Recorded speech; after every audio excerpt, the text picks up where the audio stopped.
Then I shall welcome everybody to this meeting of the GCP here at the Guildhall in Cambridge. Welcome. Everybody here in the room and online. Apologies for absence we'll take. Can we have an indication, please? Thank you, Chair. We have apologies from Mayor Brister. From? Mayor Paul Brister. And? Oh, we perhaps be premature because we have to make an appointment first, so we can't give apologies if we've made the appointment from a university representative. So we'll go on to declarations of interest. And anybody have any declarations of interest to make that they're aware of now? And if something arises during the meeting, you can mention it then. Thank you. Thank you. Councillor Holloway. I would just like to declare an interest in the Burrells Walk Bridge, which is something that I put forward a local highways improvement application for at the County Council as it's in my ward. And so on that particular element, I will abstain from the vote. Understood. Thank you. And perhaps you'll remind us when we get there that that's what you want to do. Thank you. Okay, so declarations of interest covered. Just give myself a note. And we come to the minutes of the previous meeting, which was held on the 10th of July. I don't intend to go through this in detail. It's quite a long document. I hope my fellow board members have had a chance to read through it and can comment if they want to make any changes before we approve them. No? Okay, so with that, can we take an indication? Are you agreed that we formally approve these minutes? Thank you. So noted. And I'll sign those later on, before we finish here in the Guildhall. So, some comments on membership. We note that Dermot O'Brien has left the university to go off and be Chief Executive of an Irish government agency, Research Ireland. So we wish him well with that and thank him for his contributions to our previous meetings. And the university has had advised and nominated Sir John Aston to cover the role on an interim basis. So we would like to just confirm with board members that they are happy with that appointment. They are, so agreed. And that will formally invite Sir John to future meetings on that basis. Thank you.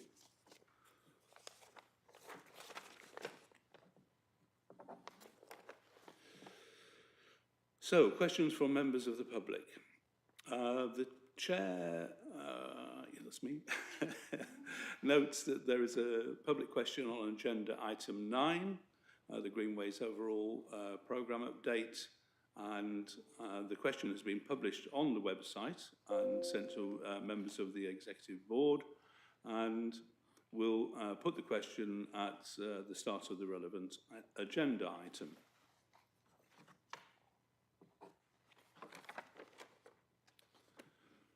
And that brings us to feedback from the Joint Assembly.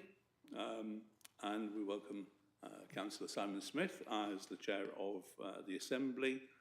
And we'll be asking him to give us an overview of the meeting held on the 16th of October. We've received a report summarising the feedback from that meeting. It's in the agenda pack of the meeting.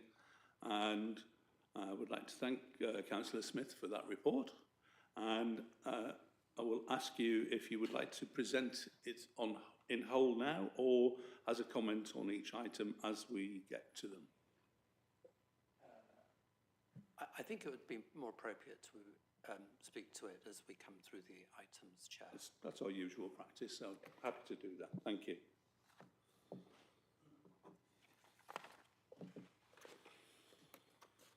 So that brings us on to the quarterly progress report, item 8 on our agenda, and this is going to be introduced by Neve.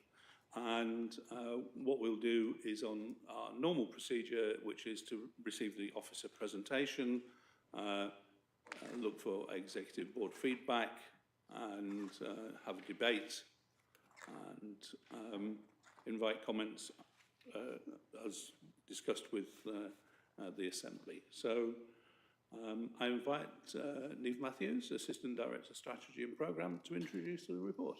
Thank you. Thank you, Chair. This will be fairly brief, I think.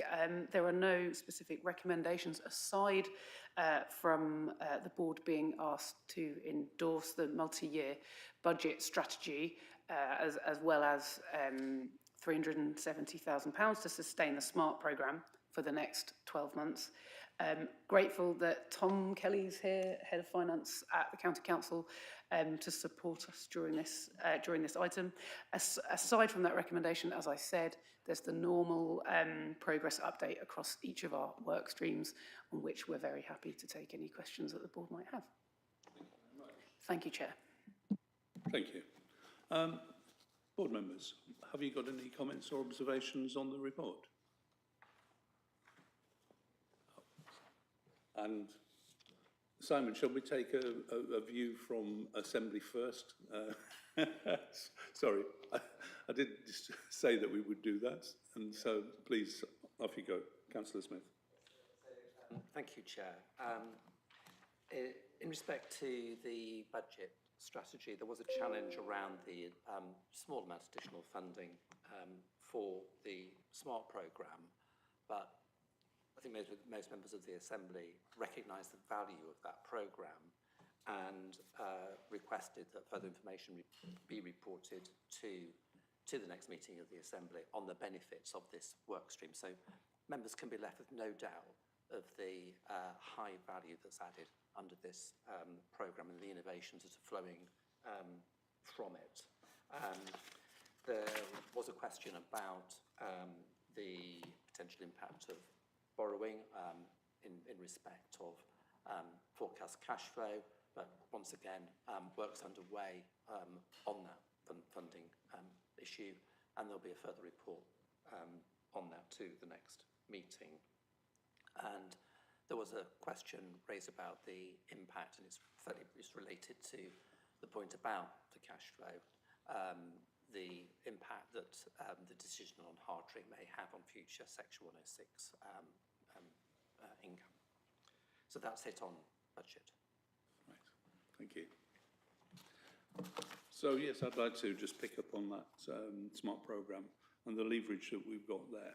And one of the important aspects of that is the development at CBC, the Cambridge Biomedical Campus, and the import of getting traffic moving around the site that will be a public transport option for people, for example, arriving at Cambridge South. So this is really shows the value of our SMART programme headed by Dan. Any more comments from either of my board member colleagues? Cameron. Thank you. Yeah, on the SMART programme, I think it would definitely be useful to have that information about what impact it is having here, but also given that some of that SMART programme work is more about sort of research and development, whether that is then being used elsewhere or by others across the country, because I recognise that some of this is about improving traffic flows in our area, but some is also about wider, longer term work. So that would be really helpful to learn a bit more about that next time. Are we just on budget and SMART programme now, or should I give any other comments? Happy to do it either way. So we're on the progress report. So yes. And I'm just trying to answer your question. What we're going to do next is to endorse the budget strategy. So that's, I think, concluded that part of the agenda, unless you want us to talk about something else. I was just, if I had further I've got some further points on the quarterly progress reports. Then, which I then may- now's the may time to Yeah, I will- raise them. Thank okay, you. I will raise them now, thank you. On Milton Road, now that that's completed, last time you gave us some comments on the increases you're already seeing in cycling usage. Perhaps, did you mention walking usage at the time as well? I'm not sure. I wondered whether you were able to give us an update on that and whether that has continued to be highly successful in terms of increasing walking and cycling. Would you like to take that up? Because you, as far as I remember in the reports, as you've just indicated, Councillor Holloway, there was a significant improvement over anticipated additional journeys. That's right, Chair. We anticipate that has continued, but we'll come back to you with the numbers. So, is that all right for you, Councillor Okay, Holloway? thank you. Well, if you don't have, yeah, that's fine. Yeah, thank you. And did you have another? On the skills contract, I know that was something that was discussed at the Joint Assembly. Are you able to, for this meeting, give us any further information about the ongoing work to secure that for the future? So still working with CPCA colleagues to understand what the detail of it will look like. As soon as we have clarity on that, we'll bring it back to the Joint Assembly and the Board. And we mentioned last time that Form the Future had been appointed as the delivery body to do that work. That's right, Chair. So we've got kind of continuity in the delivery of the programme ongoing as part of that new 2-year contract, which started in April of this year.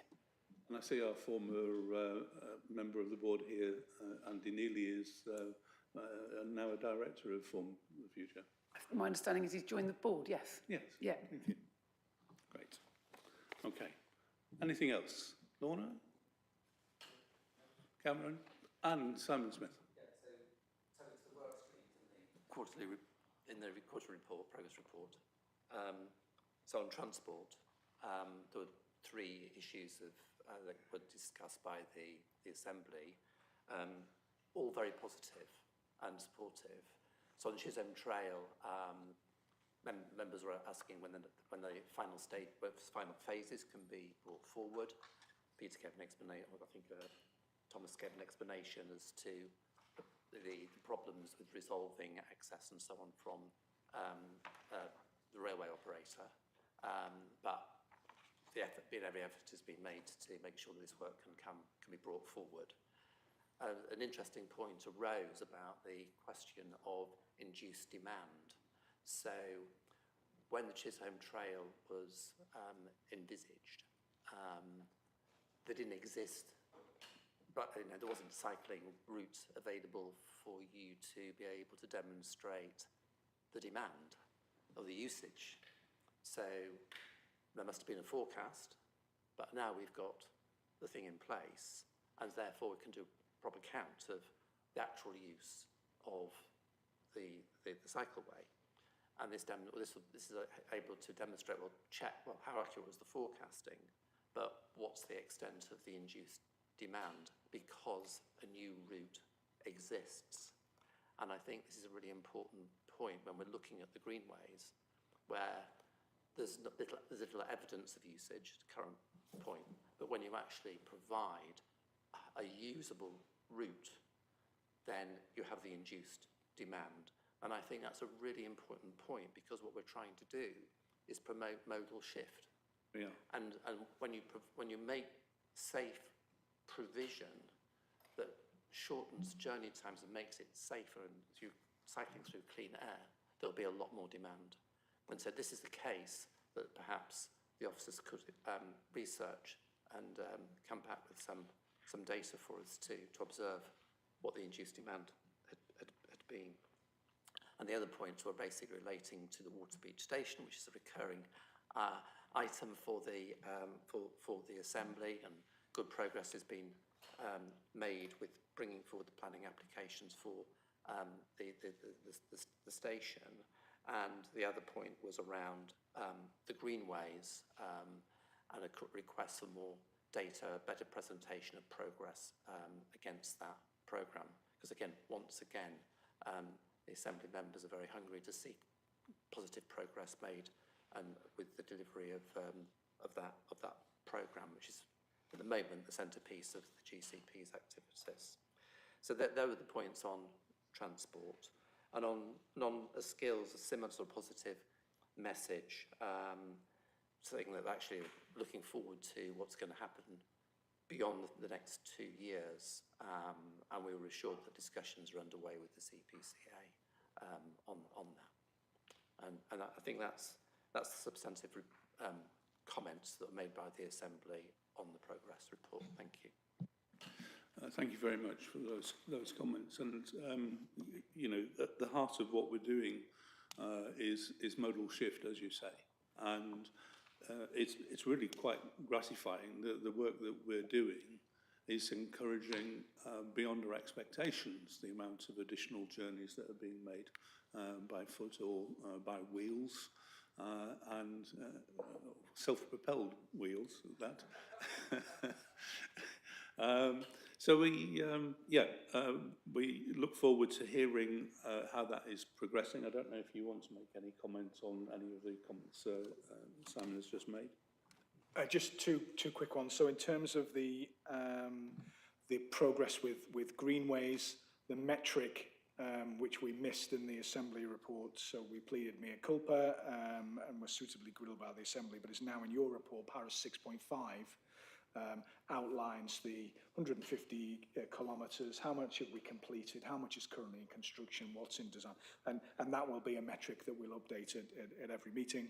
And the point around the induced demand for Chisholm Trail, that's exactly the question you've tasked us with around the Balk Path question, which is why it's taken us a little bit longer to do that. So instead of just using DFT requirements, which is a projection on the current baseline, actually, if you do something radically different and you make some radical improvements, what is that likely to develop? So I think you've set us a bit of a test case that we'll be coming back to you with to demonstrate that information. Thank you, Chair. Thank you. And I'm just, my ears pricked up at Waterbeach and development and working with Network Rail. So officers involved in working with Network Rail have a particularly hard job to do. They are renowned for not being straightforward to deal with, but they've got a labyrinthine process in place. I've seen the Gantt charts, I know what they look like. And in that respect, I'm sorry to report that today I received a notification, which you may have seen, which there's a delay on the delivery of Cambridge South. They're now anticipating June next year, which is a disappointment, but apparently one of their subcontractors has gone into administration, which is the principal reason for that additional delay. But we do look forward to the opportunity to attend the opening of that station when it happens. Councillor Dupre. Thank you. May I change subject within this report? Just to go back to the minutes, and I didn't raise it then because it wasn't an inaccurate minute. The minutes talked about highlighting the importance of ensuring lessons learned from safety issues on the Cambridgeshire guided busway were taken into consideration with the GCP's projects. I mentioned at the last meeting the risk of local government reorganisation and where things ended up sitting, particularly if there were delays to projects such as the greenways, which might then span boundaries between unitary authorities and so on. Lessons learned from safety issues on the busway are likely to be quite long term. You won't learn them for some time. I mean, people are always learning lessons in reports. I very seldom see reports saying these are the lessons we learned. They're always about to learn them, and that's always really exciting. But wondering whether, given the passage of time that may well elapse on new projects, significant new projects that this body's doing, where the safety issues, if they arise, and we hope they don't, will land in the lap of people who, and organisations that are not part of this decision-making process, how we are planning on dealing with that risk. And I know where I'm asking again about that transition, which is down to the government, down to local authorities themselves, all sorts of things. But it's a really important point, and there's a real risk, it seems to me, that there will still be lessons to be learned from new projects, which will be down to others to learn, and I don't know how all of that will be passed on, as it were. Just before I bring you in, Peter, one of the things that we had at Cabinet meeting at South Cambs this week was a request to take the experience that we've had at park and ride sites, for example, into account when developing our new transport hubs, as they will be. You know, the layout of the car parks at our park and ride have given rise to the opportunity for people to be donutting and chasing around the car parks. And this isn't exclusively to Milton, which was the place that we've put a public protection order in place for. But it's Trumpington, perhaps less so, but at Babraham Road as well. So this is one of the lessons that we can learn from in the layout and design of those car parks, so that we can put, for example, what would be called quietening measures, so, you know, sleeping policemen and the like in place. So if you could perhaps respond to that and Lorna's comments about that process. So incredibly important issue. We work in an environment where this body has a defined role for a defined set of programs, projects, but that we work closely with the statutory bodies of the county council and the local planning authorities. So when we bring forward new park and ride sites, it is not our decision, it's the planning authority, or the county council as the planning authority, but clearly consultation, extensive consultation is then going on with the local planning authority. So in terms of design features, I would expect that's almost not a sort of solely GCP issue, because the experience is not just ours; it's the lived experience of both the county and the district planning authorities. Taking the busway as a particular issue, we've been working with the county council about resourcing from their perspective as the highways authority, to give them greater capacity to deal with these very issues, both in terms of the development of the projects, but then the transition from a project to operational delivery, i.e. there's buses running on it and there's people cycling on it. So we've agreed, and there's a job advert out at the moment that's particularly in the county council to pick up more directly these issues. And in a local government reorganisation environment, that will flow to the new authority, as the GCP will flow and merge within the new authority. So whilst there's a lot of people all doing a bit in a unitary environment, clearly the planning and transport authority, planning and highway authorities will come together, and the respective officers and their knowledge will then be pooled in the same place, if that's helpful. I think that's a wonderfully optimistic view of what might happen and the continuity that will result from local government reorganisation. I wish I shared it. Well, I think most of us are wondering about the optimistic perspective on saving money, improved efficiency, and the other parameters that the government wants local government reorganisation to deliver. But there we are, we'll see. Do you want to add anything more? So, just as we were talking about busways, I note with some pleasure that Clare College has withdrawn its objections in the C2C inquiry, so that will foreshorten that by some considerable time. So, just thought I'd mention that en passant. Have we got anything else to talk about on the progress report? Sorry, quarterly progress report. Anything from the members or the Assembly? No. So we'll endorse the multi-year budget strategy as outlined in section 13, including the detailed GCP budgets for 26-27. This includes a request of an additional 357k to sustain the SMART programme for the next 12 months. Are we agreed? We are. So noted. Thank you.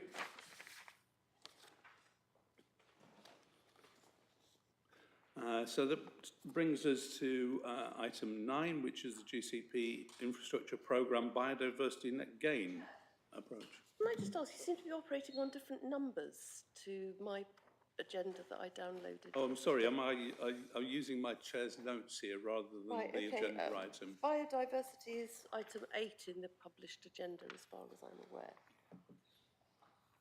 And you announced item 7 previously as being item 8, so I wondered whether I was missing something. That's a result of my error, Chair. Apologies. Your numbers are one ahead, so sorry about that. So do I have to take one off?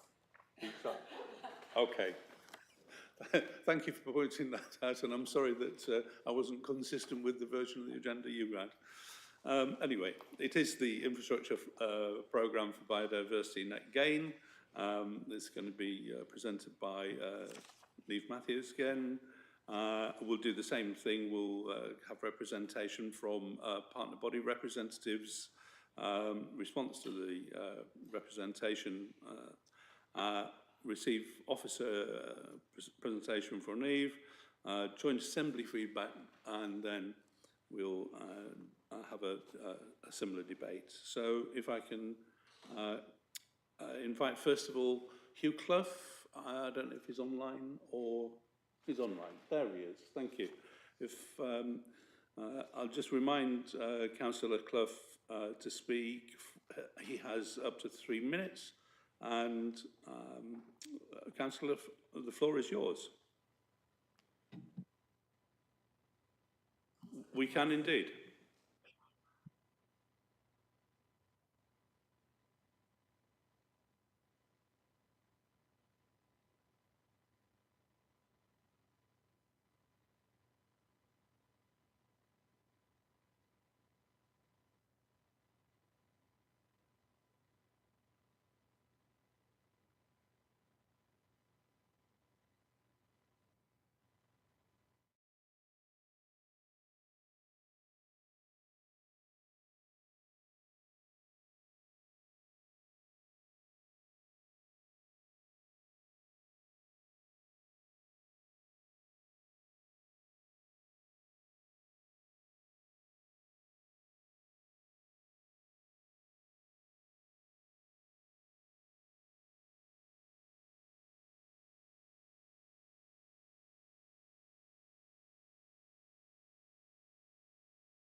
thank you, and thank you for your contribution. And I now would like to invite Niamh to give her report. Thank you. Thank you, Chair. Just to introduce colleagues who have done the brunt of all this work. So Guy Belcher from the City Council, from the ecology team, Rory, who's in our team at GCP, and Thomas, who you already know. I think the link there is that really the work on this project has really been a kind of collaboration between all our various partners, and it's something that everyone's enthused and excited to do, and that kind of enthusiasm hopefully has come through in the approach that's been proposed. But it really has been kind of truly collaborative, so we're thankful to colleagues for that. Some context, I think. So in 2022, the board agreed an aim to achieve 20% biodiversity net gain across the programme. What you have in front of you here is a framework to try and achieve that goal. As the paper sets out, this approach is set out in stages. Hopefully that's clear. And we go through this in some detail, but Natural England guidance sets out that there are kind of several key types of habitat that need to be considered. One of them's just been raised by Councillor Clough. But as a result of that guidance, this paper covers a number of habitats, including linear aquatic, which has just been picked up, so hopefully that comes through. This has meant working closely with Guy and the team in the city to look at really specific places. That's where we've come up with Sheep's Green, as has just been raised, but lots of work has been done on that work. We've just kind of covered this, but again, just to be really clear, it's only where biodiversity net gain cannot be met on site that we look for the kind of next best option. So only where it can't be on site, we look for the next best option. And just kind of on that point particularly, a number of colleagues I know have raised a point about proximity. That feels like the logical, rational thing to do, that you go to the next nearest thing, right? To be very clear, that exact point is not quite in line with DEFRA guidance. We must follow DEFRA guidance. But again, to reiterate, we go for on-site where we can, and the next best option that's in line with procurement and legal and value for money and is most ecologically appropriate would be the next kind of choice. So I hope that's clear. And just, I guess, in terms of the biodiversity hierarchy, we picked that point up in the paper. It's set out, again, that's set out by DEFRA. We follow DEFRA's guidance. Happy to take any questions along with the team. Thank you. Thank you. So let's have a contribution from Councillor Smith on the Assembly's view. Thank you. Thank you. There was a debate on this issue in response to letters that were submitted by wildlife trusts and Cambridge Past, Present and Future. And they were essentially promoting this proximity issue. And I think, unfortunately, during the discussion, there wasn't a sufficiently robust rebuttal to that. And so the Assembly wanted to ask the board to consider an amendment to the recommendation, which included proximity. But I think in the light of what Niamh has just said, that has to fall away because it's not in line with DEFRA guidance. So I think the amended recommendation B that's in front of the board this afternoon would be acceptable as an acceptable way forward.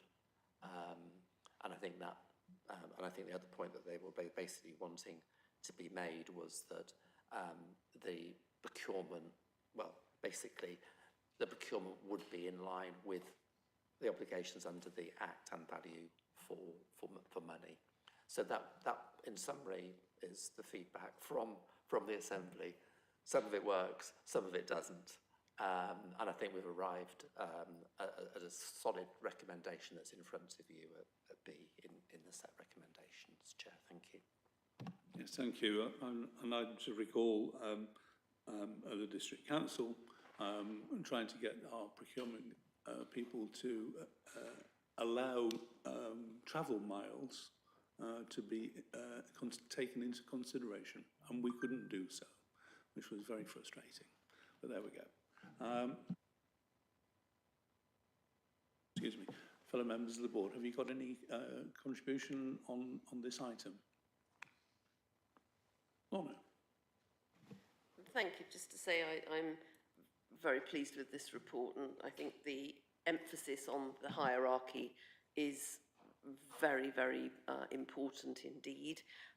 There has been a tendency, I think, to concentrate on what we do with off-site biodiversity net gain, and I do think we need to focus on the on-site, and that's required in the hierarchy, and it is good principle anyway. One wouldn't want to see communities absolutely denuded of their green space for it all to be put miles away, and that's I think hope is a fairly non-controversial point. So I'm very pleased to see that, and with that in mind, I'd be interested to know how that proportion is going to be monitored and reported back, so that we can keep on top of how much of the BNG overall target that we're going for is actually attributable to each stage of the hierarchy, because I think that would be a very transparent way to do things, and I'd like to know more about that. I'm also interested, and I will admit my ignorance here, about why DEFRA's advice suggests that proximity is not the principle that some people have thought that it should be in terms of its importance here, and I'd be interested to hear why that's not the case. Well, I'll invite Niamh to answer that if she can, and your other point.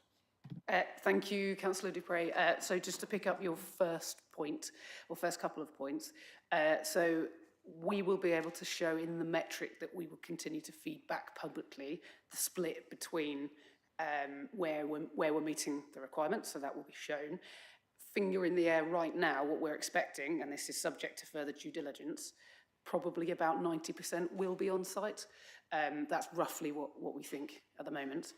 In terms of the DEFRA metric, if you will forgive us for suggesting we perhaps arrange a technical briefing outside of this space so we can go into some detail around that. Didn't realise it was that complicated.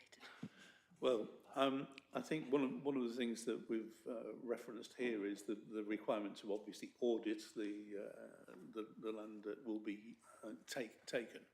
And I don't know if you've ever witnessed one, but it's remarkably detailed. And I've learned more about plant growth and variations on plants from doing an audit with somebody that I could possibly imagine. So it is, I can appreciate that it's a very detailed, and I would be interested to know how we anticipate, giving meaningful results about reaching our targets. So I think if we take away that from today, that would be really useful, wouldn't it? Cameron. I was pleased to note from the Joint Assembly feedback that it was confirmed that 30-year maintenance period is also included in the cost of habitat units.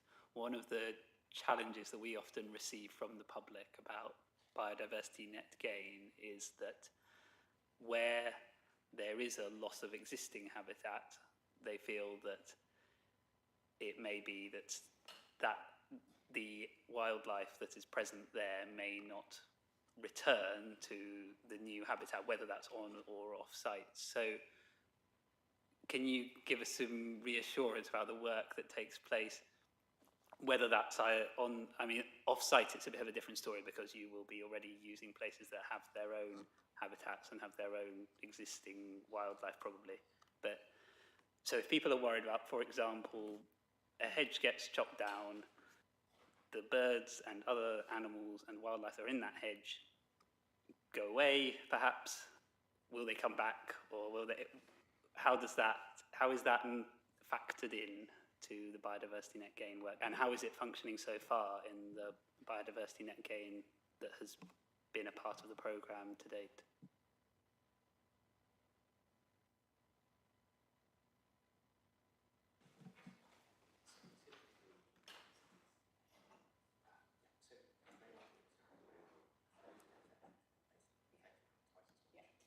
So it's back to the kind of point around, this is about additional gain, not loss. So where stuff is lost or at risk of being lost, the approach is to bring that back, but in an enhanced way.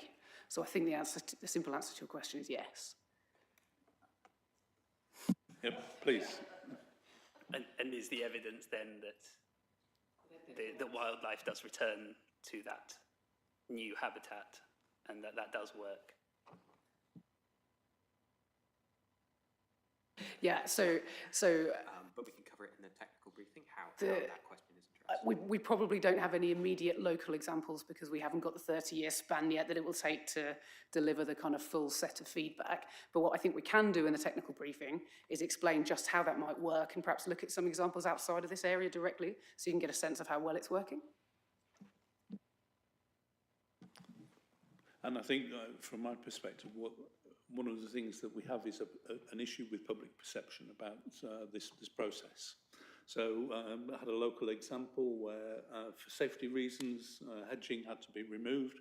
There was a question over doing an audit of bird nesting beforehand and appropriate. And of course, that severely limits the amount of time you can do work, so you don't disturb it. And in that particular case, it was a tension between safety, road safety, and having visual splays for a new development coming out onto a fast road. And clearly that was very dangerous to leave the habitat, the bushes in place. So it's quite a difficult one to square with the public perception of what we're trying to do and where we move things to make sure that we don't lose, habitat such as that so that's, yeah. So anything else from our board members? I think we've covered that quite well. Thank you. Thanks for your contribution, Councillor Smith from the Assembly.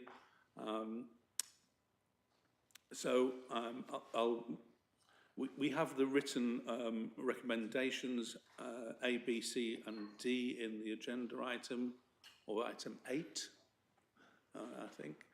So if my fellow board members are agreed to those recommendations, are you agreed? Then so noted. Thank you very much, and thank you for everybody for their contributions. So item 9, Greenways overall programme updated. Thomas is going to give us a report. We've got a public question, I believe, for this item. So we'll take that first, and then we'll do the response to the public question. Representations from partner body representatives, members of the councils, and a response if necessary. We'll take the officer presentation, we'll get joint assembly feedback, and then we'll have the executive board discussion. So we have a public question, which I think if somebody could just point me in the right direction to remind me who that's coming from. Oh, thank you. Yeah, thank you. So, Councillor Andrew Martin, on behalf of Barton Parish Council. Yeah, I don't think the microphone's working. You're in the chamber, thank you. I'm here, yes. and can I just ask you if you have authority from the Parish Council to speak on their behalf? Yes, I've got the authority from Barton Parish Council to speak on their behalf. We actually had a meeting Tuesday this week.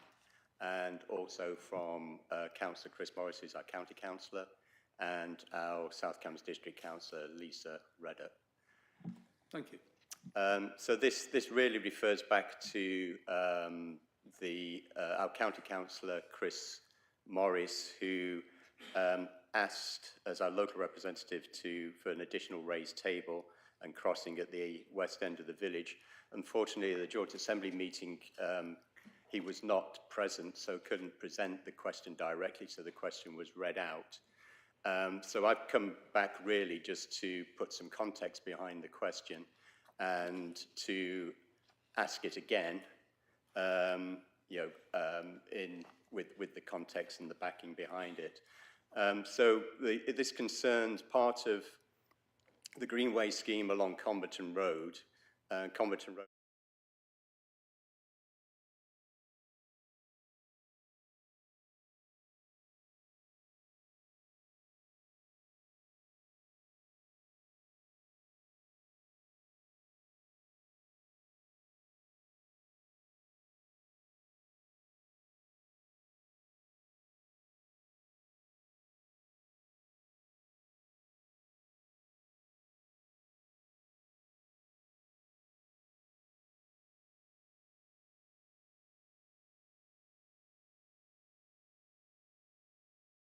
And then we don't have traffic calming further along Comberton Road, then the tendency would be for vehicles to speed up once they got through the traffic calming measures out of the village.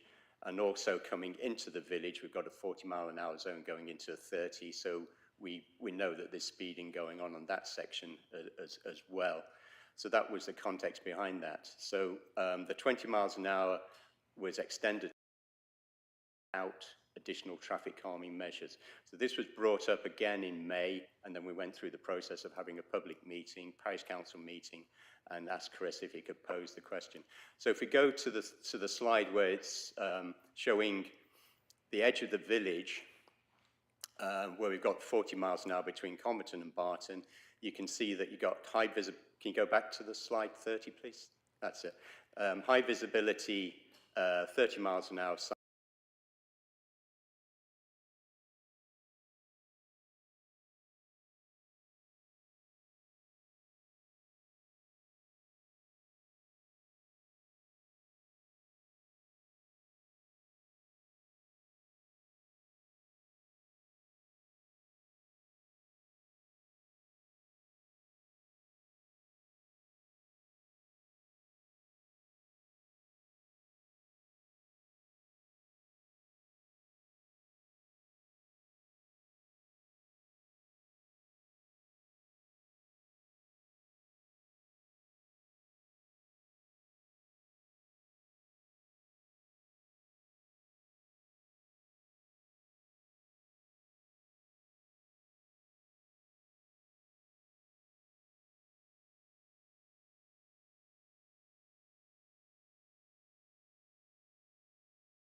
Thomas Fitzpatrick is the officer responsible. Yeah, thank you very much, Chair. So I think that the specific request in the public question was around a raised table and crossing at that location, and in that light is the response. So the proposals in Barton Village have been through significant consultation, stakeholder engagement and technical reviews. This is including road safety audits.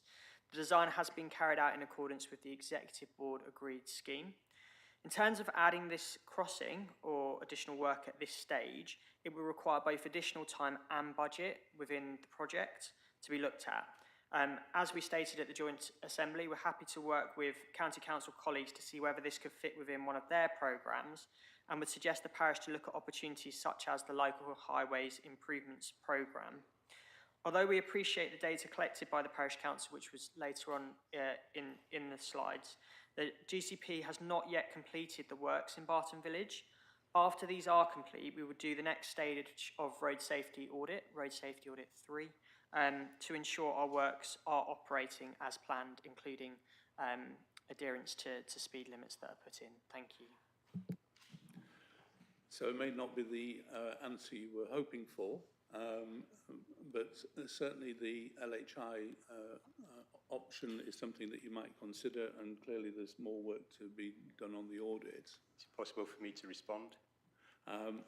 As I said before, we wouldn't normally do that, and we've given you some latitude in terms of the presentation time. So hopefully, and you are welcome to correspond with our officers in this regard to get clarification of anything that is outstanding.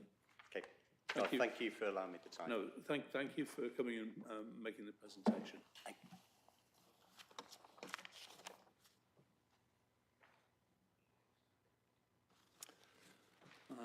So,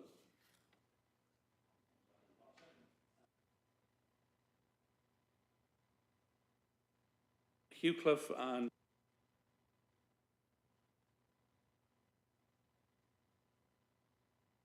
recognising from his previous contribution. Councillor Clough, please go ahead and make your representation. Thank you.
Thank you. And I'll turn to Thomas Fitzpatrick. Thank you. Yeah, so thank you very much, Chair. So this same representation was made at the Joint Assembly. So just to reiterate, the decision on the ball path, which is the sections which I believe are being referred to, we've agreed to bring back a technical note to the board. No construction will take place until that decision or the views of the board have been expressed. And we are updating and doing that technical work now. Thank you. Thank you. And the next representation that we have this afternoon is from Councillor Peter Reeves, who I hope is online as well. Good. We can hear you. Thank you. You have 3 minutes.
To Thomas to introduce his report now, please.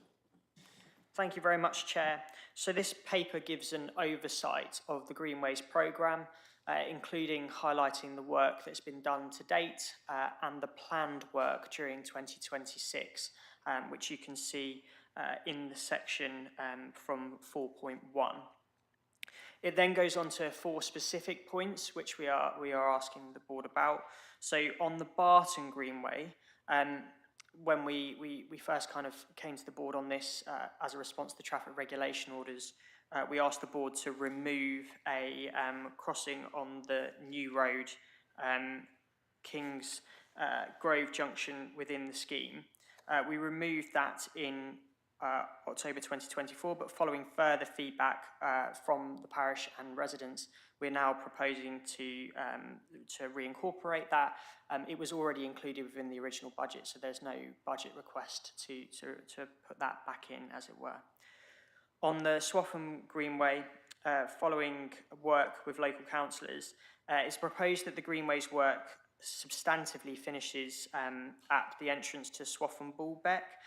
We will continue to review the route through the Swaffhams, but councillors have suggested that any kind of phase 1 there makes it, will ensure timely delivery. And then there are 2 items specifically on the Comberton Greenway. So one is Burrells Walk Bridge, which we were asked to look at by the Executive Board.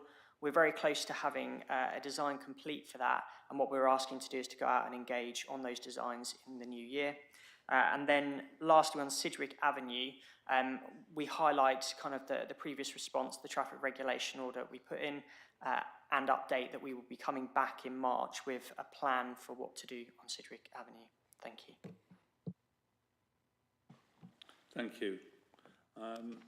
So let's go to Councillor Smith and the Assembly's view. Yes, well, thank you, Chair. Could you bring the mic a little closer? How's that? Okay. Thank you. So, en passant, it was interesting to hear Mayor Bristow's comments at the last Executive Board when he noted that it was Green councillors opposing greenways, and he said that should be something that we should all go away and think about. But I think on that point, we've heard from parish councillors from Grantchester, and we've heard from the Green councillors from Newnham on this, but actually the real stakeholders in this are the people of Haslingfield, because they're the people who'd actually benefit most from the bulk path. So I think in this meaningful review, we need to hear from the residents of Haslingfield. But I'm just saying that in passing. Just the main points that came back from the Assembly then, on Burrells Walk Bridge and the Sidgwick part of the Comberton Greenway, the Assembly said, look, let's just have a light touch rather than a protracted consultation process, so we can get on with the delivery of the overall scheme. And we received very similar representations on the Barton Village crossing, and from the officers too. The same response you've had this afternoon. And similarly in relation to the Swaffham Greenway. So that was basically what was discussed at this, and I've already referred to the enhanced reporting back on progress against the Greenway, which Peter's just referred to. So I think that's about it from me on this. Thank you.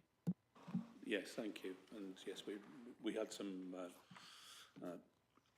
discussion earlier about the feedback, so good. Thank you. So let's open the floor to our board members. If you've got any questions about this report. Cameron. Just a general point on the greenways, that we are often asked by residents about walkers' safety and pedestrian safety, people in wheelchairs, people who are not cycling along the main cycling section of the greenway. And sometimes there's a feeling that actually by having a cycling path where people may be comfortable going more quickly next to the path where people are walking, there's an increased perception of risk for the people who are walking. Could you give us some reassurance on that, both in terms of any information or statistics you have about the safety of pedestrians more generally next to cycle paths as well as part of these schemes, but also on the work that you're doing to ensure that we're following the hierarchy of pedestrians coming first? So forgive me, just to clarify, so is this a question around shared paths or a question around safety of pedestrians where there's a segregated path? So your question, if I understood it, was that first of segregation, so that you've got a separate presumably white-lined, indicated difference on the greenway or on the. It is more about segregated paths, although I recognise that several of the greenways have both of these things. So interested in comment on both as well. So in terms of I guess overarching guidance on design, we follow LTM 120, and what it promotes when you have a certain level of user is the segregation. So if you look at Cowley Road and what we've delivered there, and indeed Milton Road, then kind of segregation is perceived to be safer, and from our understanding has kind of functioned in that way. Where we get out to more rural areas, clearly there isn't the demand in terms of having that same level of segregation. I think it also depends what the segregation looks like, and the schemes we're now delivering include the Cambridge curb in terms of kind of segregation, which helps to kind of provide more direct separation. I'm looking at Peter to see if he's got anything more specific to add. I think in terms of stats, we can. There are national statistics, so we'll pull them together. I mean, I think for me, you've hit upon one of the key challenges we face as we're getting into the actual delivery of the greenways. It's great in the ideal world if there is enough space to accommodate pedestrians, cyclists, greenery that the community likes. So the whole gambit of what people, that's right, you know, and what we're trying to do is to balance that. As Thomas has alluded, the default position is the national standards, because that's why they're national standards, and we'll provide some stats behind that. The challenge we have is when there isn't space or there are differences of opinion. And unfortunately, we sort of throw that at you as the decision makers to say, we've garnered all of these views. We have 52% of people who think it's good or bad, and the other 48% who do the other. And so I think that's the key challenge that we're really facing as we're getting into the delivery phase of the greenways, because everyone agrees in principle. Everyone can broadly agree to the improvements in their area. What, you know, as Councillor Dupre was saying, what's the impact on the trees? What's the impact on the green space? What's the impact on me? And that's the real challenge. And when do you then move from a design standard position to a non-design standard position, which as an engineer is, you know, you'd rather not, but clearly you're trying to balance these things. Sorry, that was a bit of a long-winded answer to a question, but we will, I think the stats thing is interesting, and we will take that away and we'll pull something together. Thank you. Any more questions? Lorna, please. Thank you. I just wanted to ask about the light touch engagement with stakeholders on Burrells Walk Bridge. Generally, I think if people are being engaged with, what they want to know is, what are you going to do with the information or views that I give you? So what does a light touch engagement mean in terms of how much attention will be paid to what is said, as opposed to a less light touch engagement? Thank you. I think light touch is more the approach rather than what we will do with it. We will report back what is said to us if we're doing a full consultation, we'll have marquees, kiosks, staff, you know, the whole sort of shebang actually, and you know, most people are telling us, not all, most, Burrells Walk's a good thing. The light touch came from the Assembly, not from the officers. We've said we'll embrace that, and we took that to mean get on with it. So I think, you know, Burrells Walk is well known of by people who use it, and the university, the Cambridge West Side, city councillors, county councillors, so they're well versed with key stakeholders who know it, and then the cycling representative groups and the like, and I think they're the key stakeholders. We need to ensure there's a public engagement element, which we haven't finalised yet, but I think we'll offer that opportunity to the general public. But whatever we receive, as I said earlier on, we will package up and we'll throw the problem at you by saying, actually, we've received 98% support of this, or concerns in this regard, or concerns in that regard. So it's not an attempt to skimp on the approach. It's an attempt, I think, the message we took from the Assembly is, this is widely supported, get on with it, but that doesn't mean just ramrod our way through it, because this is Greater Cambridge, and as we know, I think collectively that doesn't work. Sorry, I've got a sceptical face, so I feel like I've not met the answer. Councillor Dupre. And then just to come back on that, so it's not about how seriously the feedback is taken, it's about, when you were saying not going through the full shebang and having gazebos and whatever, it's more about a limitation on the methods of engagement, the timescale for engagement, the ways in which people can interact with that engagement will be curtailed or more limited. I wouldn't say curtailed. I think streamlined, in light of this is a relatively small intervention. So it's not a busway, it's not a Milton Road. This is essentially a very small pinch point on a route that people, you know, who use it, it impacts on them. The 99.9% of people who don't use it probably don't care. And I think so we're just trying to get an appropriate, well, sorry, clearly they do care, but it's less on their consideration.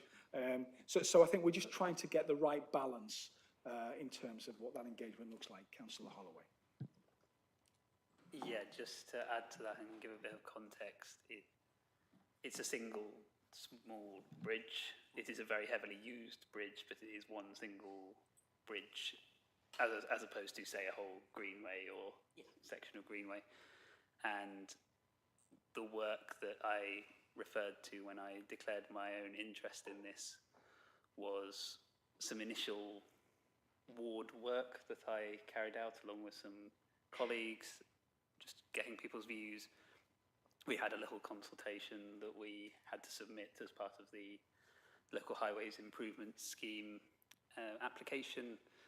It was then felt that actually that would be better placed within the Greater Cambridge Partnership rather than within the County Council LHI scheme. So just to say that some work has already been done in terms of public consultation, but I do think it's worth noting that it is not a large scheme in and of itself, even though it could have some benefits, I feel.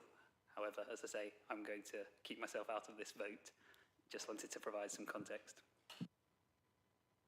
So I think that brings us to the end of our discussion, unless anybody else has got anything to note. And we have 4 recommendations. We're going to do them individually, if you don't mind, so that Councillor Holloway can remove himself from the voting process on the last item, which is Burrells Walk. So I'll go through them. The recommendations are A, to note the Greenways programme for delivery in 2026. Do we agree? Agreed. To approve the Barton Village Crossing amendment to the Barton Greenway. Agreed. Thank you. To approve the new starting point of the Swaffham Greenway. We agree. And we'll note the online stakeholder engagement that we've just discussed to be held about Burrells Walk Bridge for the Cumberton Greenway. So those of you voting have done so. Thank you very much for that. So that concludes this item. Thank you to everybody for contributing to that.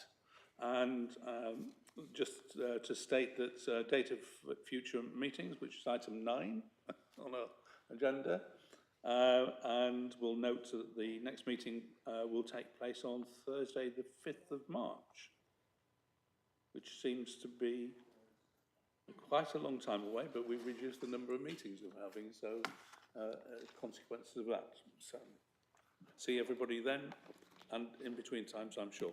Thank you very much all for attending and your contributions.